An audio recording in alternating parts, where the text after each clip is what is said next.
My dear student, आज आप लोगों को कुछ विशेष बातें बताई जाएगी जिसे आप लोग को ध्यान देना बहुत आवश्यक है। देखिए, इसमें पहला जो है, पहली जो ध्यान देने वाली बात यह है कि यदि रिपोर्टेड स्पीच में डबल इन्वर्टेड कामा के अंदर यदि संबोधन के रूप में किसी नाउन का प्रयोग हो, कोई नाम भी हो यानी नाउन हो, तो इनडायरेक्ट बनाते समय उसे रिपोर्टिंग वर्ब का ऑब्जेक्ट बना लेते हैं। कहा जा रहा है यदि डबल इन्वर्टेड कामा के अंदर यदि रिपोर्टेड स्पीच में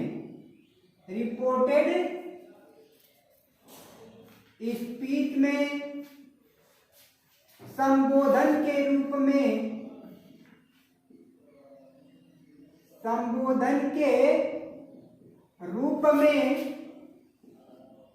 किसी नाउन का प्रयोग हो तो उसे रिपोर्टिंग वर्ब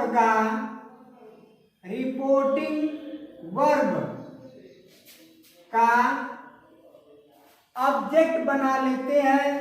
रिपोर्टिंग वर्ब का ऑब्जेक्ट बना लेते हैं। जैसे देखिए, he said Ram I want to help you, तो संबोधन के रूप में उसने कहा Ram I want to help you, मैं तुम्हारी सहायता करना चाहता हूं। तो ये जो है ही संबोधन के रूप में देखिए यहाँ पर राम का प्रयोग है, इसका ऑब्जेक्ट नहीं दिया है। तो क्या करेंगे, बनाते समय अगर ये पॉजिटिव का रूल रहेगा तो पॉजिटिव का फॉलो करेंगे, अगर निगेटिव का रहेगा तो निगेटिव, जैसे इंट्रोगेटिव रहेगा तो इंट्रोगेटिव, इंपरेटिव रहेगा तो इंपरेटिव, जो चीजें रहेंगी उसी का इसमें रूल लगेगा। तो देखिए, सेंटेंस आपके पॉजिटिव रूल का है, तो इसमें क्या करेंगे, टोल्ड राम। अब इसको ये क्योंकि पॉजिटिव अफर्मेटिव सेंटेंस है तो उसको दैट से जोड़ देंगे और आवश्यकता अनुसार जो भी परिवर्तन करेंगे नियमानुसार करेंगे, पिछले नियमानुसार। तो देखिए आई है तो आई जो है सब्जेक्ट के अनुसार बदल जाएगा, तो यहाँ पर हो जाएगा ही। या वांट है प्रेजेंट इंडेफिनिट टेंस है, तो यहाँ पर पास्ट इंडेफिनिट टेंस में वांटेड हो जाएगा, वांटेड। अब इनटू हेल्प, यहाँ देखिए सेकेंड पर्सन का ऑब्जेक्ट के अनुसार, तो यहाँ पर राम है तो राम के अनुसार हिम। उसी तरह देखिए सीता से, सीता का I love you very much Mohan, तो सीता मोहन को संबोधित कर रही है, तो संबोधन के रूप में देखिए मोहन का प्रयोग हुआ है। तो इसे जब बनाएंगे तो जिस रूल में रहेगा, तो देखिए असर्टिव सेंटेंस है, तो उसका जो है सीता टोल्ड मोहन, उसके संबोधन वाले शब्द को यहाँ पर ला करके संबोधन के रूप में जिस नाम का प्रयोग होता है उसे रिपोर्टिंग वर्ब का ऑब्जेक्ट बना लेते हैं। देखिए दैट आई सीता के अनुसार सी, या प्रेजेंट इंडेफिनिट टेंस है तो पास्ट इंडेफिनिट टेंस। यू है सेकेंड पर्सन का ऑब्जेक्ट है, तो ऑब्जेक्ट के अनुसार हिम, मच वेरी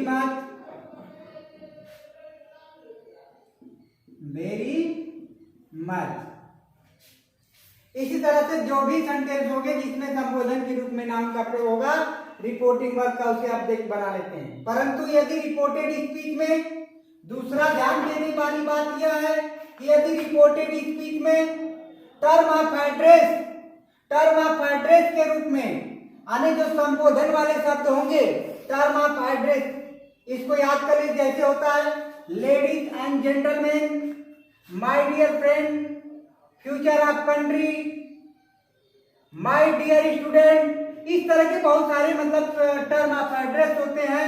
ईटीसी अगर ये वाक्य में आ जाए तो आप जो है जब इनका बनाएंगे तो आप सबसे पहले एड्रेसिंग लिखेंगे। और एड्रेसिंग के बाद उसमें जो ऑब्जेक्ट होगा रिपोर्टिंग वर्क का, ऑब्जेक्ट के रूप में जिस शब्द का प्रयोग होगा उसे ऑब्जेक्ट के रूप में रखेंगे, उसके बाद हम एज का प्रयोग करेंगे।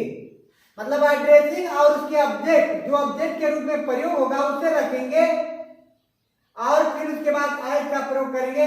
और फिर जो टर्म ऑफ एड्रेस है, जैसे my gentle ladies and gentleman, my dear friend, future of country, my dear student, उसी तरह से बहुत सारे शब्द का प्रयोग होगा। तो वे टर्म्स ऑफ एड्रेस यहाँ पर रखेंगे। इतना रखने के बाद फिर तब जाके इंडायरेक्ट बनाना चालू करेंगे, जिस जैसा सेंटेंस रहेगा उसके हिसाब से। तो देखिए, जैसे में देख लीजिए यहाँ पर द लीडर सेड, नेता कहा, लेडीज एंड जेंटलमैन,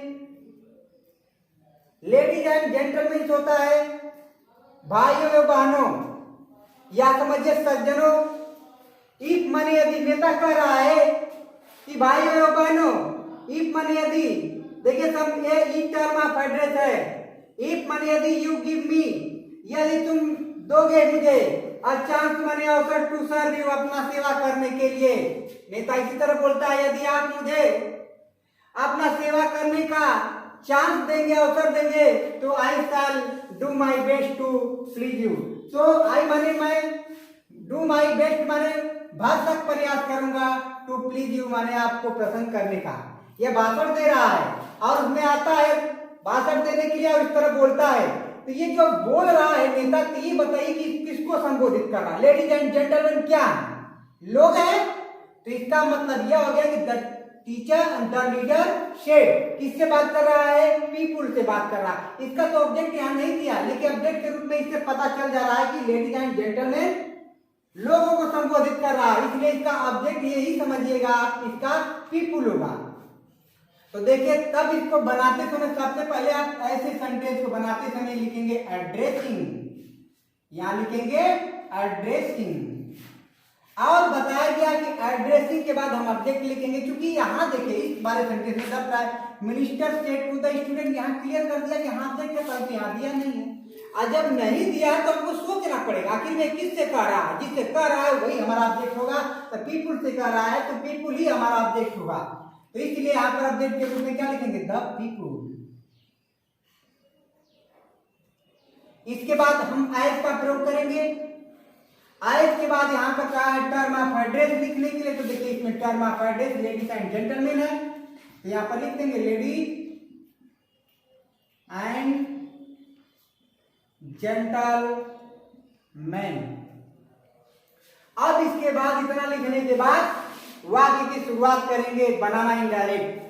तो यहां से आप बनाएंगे तो देखिए इसका सब्जेक्ट लाएंगे, फिर यहां से कमाया कर देंगे और फिर the leader,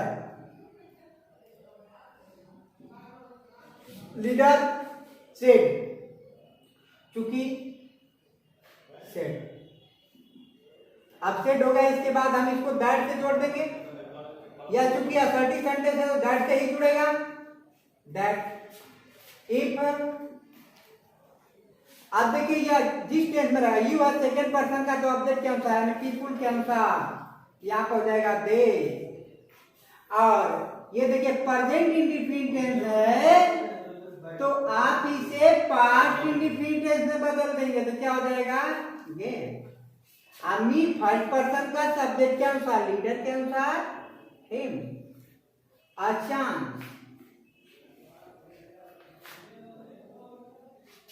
to serve, to serve किसे? यू ऑब्जेक्ट है, तो ऑब्जेक्ट है तो सेकेंड, ये ऑब्जेक्ट देखिए वहां पर ऑब्जेक्ट के रूप में है सेकेंड पर्सन, तो ऑब्जेक्ट के अनुसार के रूप के अनुसार हो जाएगा देन।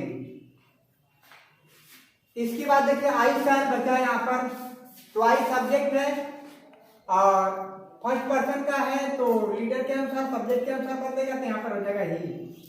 शैल को शुड में तथा विल को वुड में, तो यहाँ देखिए ही यानी यहाँ पर वुड के रूप में होगा, ही के अनुसार, वुड के अनुसार वुड हो गया। अब इसके बाद देखिए डू है, तो यहाँ पर डू लिखिएगा। यहाँ माई है, आई है तो माई है, और जब मेरा जो माई जो है फर्स्ट पर्सन का है पॉसेसिव के तो लीडर माने ही, लीडर का मतलब क्या होगा, ही से मतलब है तो ही का पॉसेसिव एग्जेक्टिव यहाँ पर लिख देंगे, he is best to clean you. जो यू है यह सेकेंड पर्सन तो ऑब्जेक्ट के अनुसार, ऑब्जेक्ट इसका पीपुल है तो उसके अनुसार हो जाएगा दे। इसी तरह से टर्म ऑफ एड्रेस का शुरुआत इस तरह से बनाएंगे। जैसे एक दूसरा एग्जांपल देखिए, the prime minister said to the student, prime minister विद्यार्थियों से कहे फ्यूचर ऑफ द कंट्री, देश के भविष्य, यू आर माई होप, तुम मेरी आशा हो, and sure you will be given perfect, मतलब तुम्हें दिया जाना चाहिए परफेक्ट केयर, पूरा ध्यान, एंड गाइडेंस मैंने दिशा निर्देश। प्राइम मिनिस्टर संबोधित किस कर रहे हैं कि इन स्टूडेंट को कर रहे फ्यूचर ऑफ द कंट्री के रूप में। अब यहाँ देखिए जब इसको हम इनडायरेक्ट बनाएंगे तो इसका तो ऑब्जेक्ट यहाँ पर है, तो सबसे पहले आप यहाँ पर जब हम बनाएंगे तो आपको बताया गया कि अगर टर्म ऑफ एड्रेस दिया रहेगा, देखिए टर्म ऑफ एड्रेस को आप याद कर लीजिए, अगर टर्म ऑफ एड्रेस है तो आप इसकी शुरुआत आपको बता दिया गया कि सबसे पहले आप क्या लिखेंगे, एड्रेसिंग, यहाँ पर लिखेंगे एड्रेसिंग, एड्रेसिंग के बाद ऑब्जेक्ट लिखेंगे। तो देखिए ऑब्जेक्ट किसका क्या है, यहाँ पर तो क्लियर है ऑब्जेक्ट, तो लिख देंगे सीधे द स्टूडेंट्स। इसके बाद एज का प्रयोग करेंगे, एज के बाद term of address, term of address क्या है, देखिए future of country, future of the country, तो आप लिख दीजिए ना future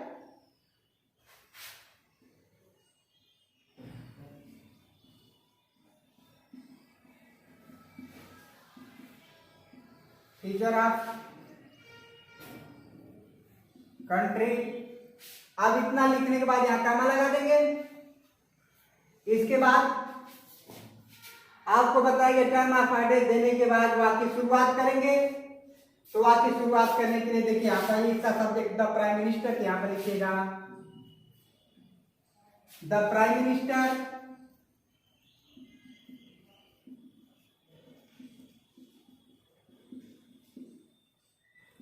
the prime minister, the prime minister. अब यहाँ पर सेड, क्योंकि यहाँ पर आपका जो है संबोधन के रूप में इस शब्द का प्रयोग कर दिया गया, तो वहां पर फिर से हम ऑब्जेक्ट नहीं लिखेंगे, बस इतना ही लिखेंगे। अगर लिखना चाहेंगे तो टोल्ड देम लिखेंगे, नहीं तो इसी तरह से रहने देंगे, फिर इसको दैट से जोड़ दे रहे हैं। अब इसके बाद यहां से यह यू है सेकेंड पर्सन का, तो ऑब्जेक्ट के अनुसार, तो स्टूडेंट का तो हो जाएगा दे, आर है तो यहां पर हो जाएगा वर्ड, माई है सब्जेक्ट के अनुसार हिज, हो कामा कामा कर देंगे, एंड सो। अब देखिए सेकेंड पर्सन का है तो स्टूडेंट्स के अनुसार, ऑब्जेक्ट के अनुसार दे, देखिए विल है तो इसको वुड में बदल देंगे, be given perfect care and guidance. इस तरह से आप ध्यान रखिएगा कि अगर टर्म ऑफ एड्रेस वाक्य में दिया रहेगा इनवर्टेड कॉमा के अंदर, तो आप सबसे पहले आप एड्रेसिंग लिखेंगे, और उस एड्रेसिंग के बाद जो ऑब्जेक्ट होगा, उस एड्रेसिंग के बाद जो ऑब्जेक्ट आपका वाक्य का होगा उसे लिखेंगे। फिर ऑब्जेक्ट के बाद आप एज का प्रयोग करिएगा, और फिर टर्म ऑफ एड्रेस को लिख करके फिर जैसे बनाया जाता है इंडायरेक्ट वैसे बनाइएगा। अगर यह सेंटेंस आपका इंट्रोगेटिव होगा तो आगे आप यहाँ पर आज के नानी इंट्रोगेटिव से बनाएंगे, अगर इंप्रेटिव का होगा तो आप इंप्रेटिव के नियम के अनुसार सेट को बदलेंगे, इस तरह से बदलते जाएंगे। अब देखिए अगला नोट देने वाली बात क्या है, तीसरा, यदि इन्वर्टेड कामा के भीतर ओ आया हो, वेल आया हो, ओके आया हो, इस तरह के बहुत सारे शब्द आते हैं जिनका उस वाक्य में कोई अगर हटा दिया जाए तो कोई प्रभाव नहीं पड़ता है, तो उनको हटा देते हैं तो ज्यादा अच्छा होगा। जैसे देखिए जब इसको इनडायरेक्ट बदलेंगे तो ही हम वेल को तो हटा देंगे, परंतु संबोधन के रूप में नाउन है तो यहाँ पर नाउन को लाएंगे। Told, Ram, you can take it. तो अब इसको दैट से जोड़ देंगे, वेल को हटा देंगे, बताएंगे भैया वेल को हटा दो, ओ को भी हटा देंगे, ओके हटा देते हैं। इस तरह बहुत सारे शब्द होते हैं दैट। अब देखिए सेकेंड पर्सन का है तो ऑब्जेक्ट के अनुसार राम है, राम के अनुसार ही। यहाँ पर कैन को कुड में टेक इट। इस तरीके से ये सारी बातें रहेंगी, इस तरह से ध्यान में आप देंगे। तो देखिए पहला रूल ये रहा कि यदि रिपोर्टेड स्पीच में संबोधन के रूप में किसी नाम का प्रयोग होता है तो उसे रिपोर्टिंग वर्ड का ऑब्जेक्ट बना लेते हैं। यदि रिपोर्टेड स्पीच में टर्म्स ऑफ एड्रेस का प्रयोग होता है तो सबसे पहले हम एड्रेसिंग लिखेंगे, फिर उसके बाद रिपोर्टिंग वर्ड के ऑब्जेक्ट के रूप में जो शब्द का प्रयोग रहेगा उसको लिखेंगे, उसके बाद एज का प्रयोग करेंगे, फिर टर्म ऑफ एड्रेस लिखेंगे, तब जाकर के इनडायरेक्ट बनाना चालू करेंगे। अगर तीसरी बात यह बताई गई है कि यदि इन्वर्टेड कामा के अंदर ओ, वेल, ओके, बहुत सारे इस तरह के शब्द होते हैं, अगर उनका प्रयोग होता है तो उन्हें हटा देते हैं। इस तरह से आप इसको कंप्लीट कर लीजिएगा। Thank for watching this.